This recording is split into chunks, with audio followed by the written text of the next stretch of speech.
A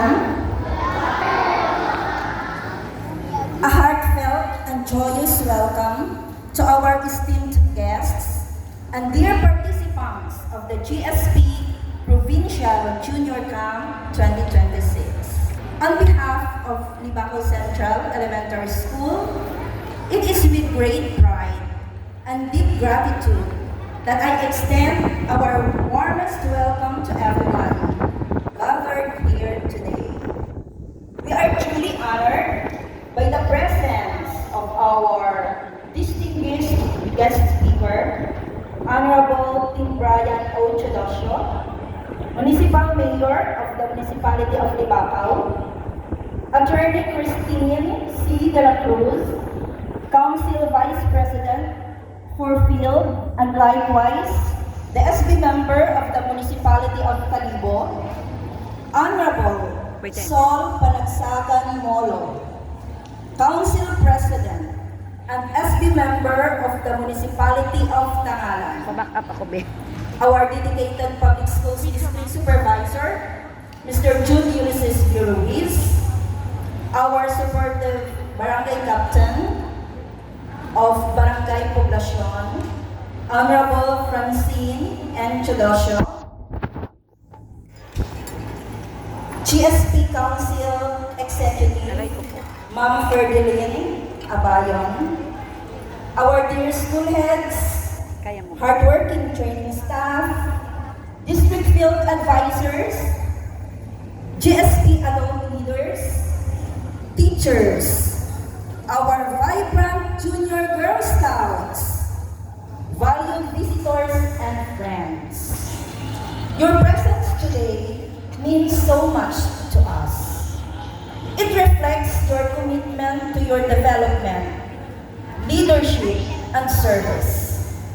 Values that lie at the very heart of the Girl Scouts of the Philippines.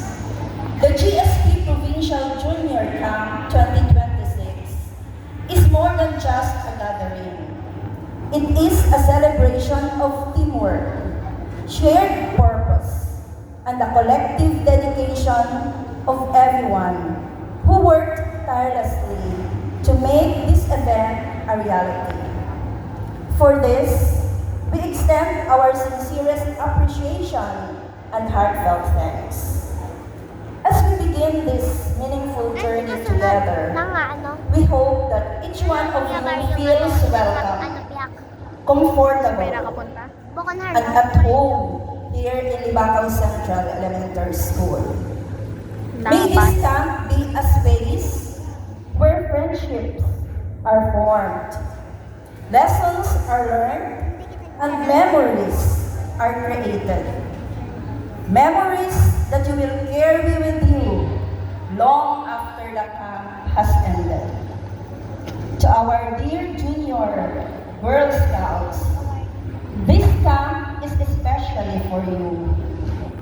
Embrace every activity with enthusiasm, confidence, and alertness.